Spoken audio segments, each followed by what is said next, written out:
screams of children echoed behind him. The sound of chariots grew louder with every heartbeat. And ahead, there was nowhere to run. The people Moses had rescued now stared at him with terror. They had escaped slavery only to believe they would die in the desert.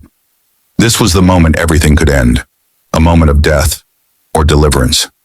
But Moses did not begin his journey at the edge of the sea. His story began long before this night of fear, in a time when his life was threatened from the moment he was born. To understand how they reached this impossible moment, we must return to the beginning. Egypt stood at the height of its power, a land of towering temples and endless sands, where the Nile flowed like a living god and Pharaoh ruled as if the heavens themselves had crowned him. You will double the stone quota by sundown. His word was law, his throne unchallenged, and his people believed that nothing could shake the empire he commanded. Yet beneath the shadow of Egypt's greatness lived a people in chains. The Israelites, once welcomed as guests, had become slaves.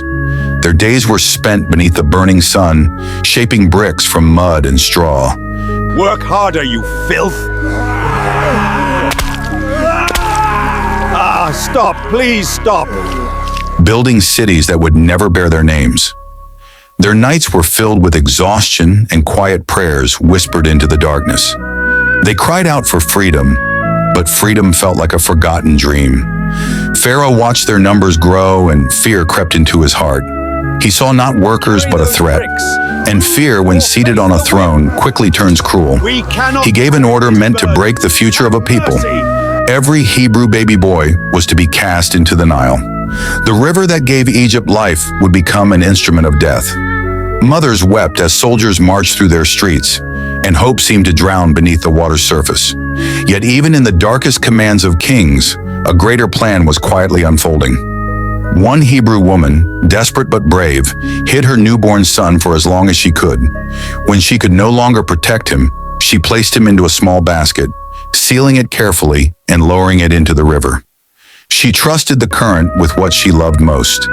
The basket drifted gently, guided not by chance but by destiny, until it reached the place no one would have expected, the palace of Pharaoh himself. Pharaoh's daughter found the child among the reeds. She recognized him for what he was, a Hebrew boy condemned by her father's law. Yet something stirred within her. Compassion overcame fear.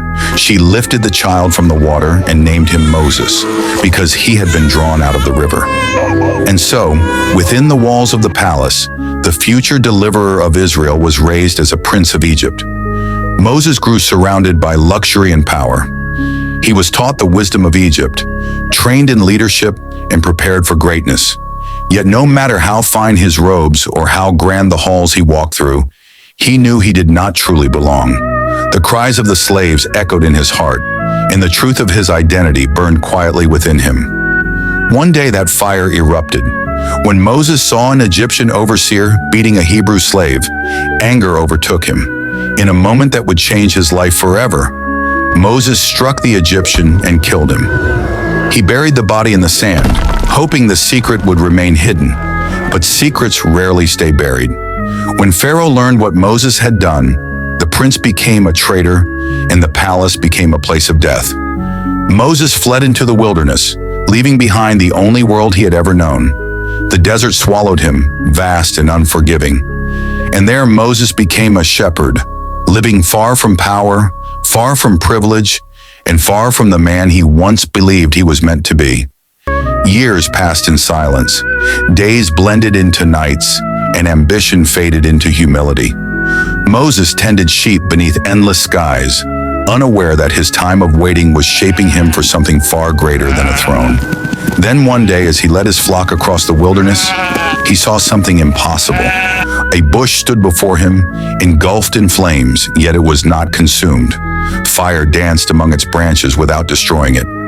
Moses stepped closer, drawn by awe and fear, and a voice called out his name. The voice spoke with authority and compassion, revealing the God of his ancestors. Moses, I have seen the suffering of my people.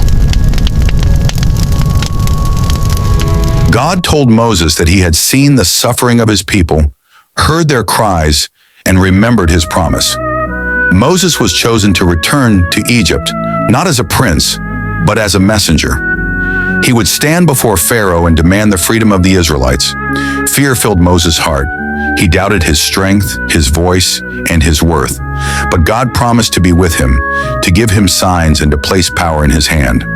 Moses returned to Egypt, staff in hand, carrying the weight of a divine mission. He stood before Pharaoh, no longer dressed in royal robes, but clothed in purpose. He spoke words that would echo through history. "Let my people go." Let my people go, or you will face the wrath of the God of Israel. Pharaoh's response was laughter. He saw no God greater than himself, no power capable of challenging Egypt.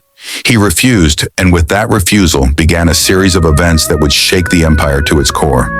Signs and wonders struck the land. The waters of the Nile turned to blood. Frogs filled the streets and homes.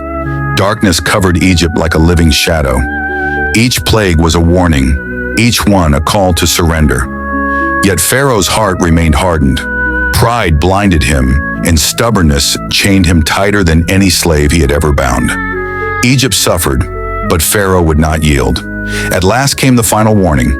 Death would pass through the land in the night, striking every firstborn. Only those who marked their doors with the blood of a lamb would be spared. The Israelites obeyed, trusting the word of God. That night, sorrow filled Egypt. Cries echoed from every corner of the land, even from the palace itself. Pharaoh's strength shattered, and at last he relented. He ordered Moses and the Israelites to leave, to take their people and go. Before dawn, the Israelites departed, carrying with them generations of hope and the promise of freedom. They walked away from slavery and toward an unknown future. But Pharaoh's regret quickly turned into rage. He gathered his armies and pursued them, determined to reclaim what he believed was his. The sound of chariots thundered across the desert as the Israelites found themselves trapped between the advancing army and the vast waters of the Red Sea. Fear spread through the people. They cried out, believing they were doomed. But Moses stood firm. He raised his staff, trusting the God who had brought them this far. And the sea responded. The waters parted, rising like walls on either side, revealing a path of dry ground.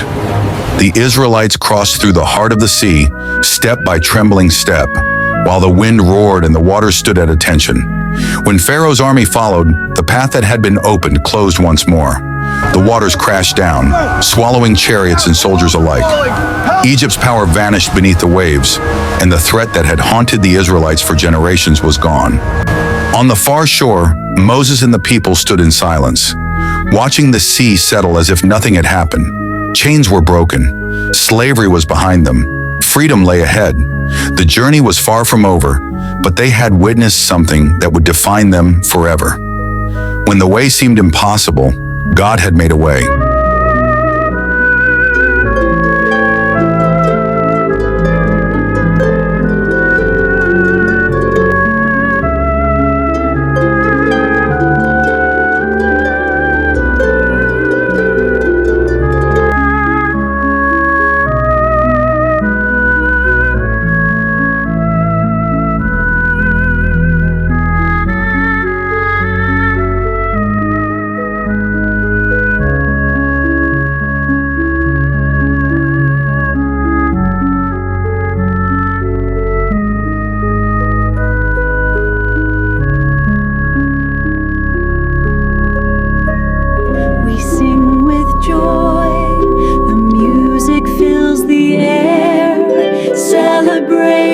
In the story of Moses, the child drawn from the water had become the story of a nation delivered by faith.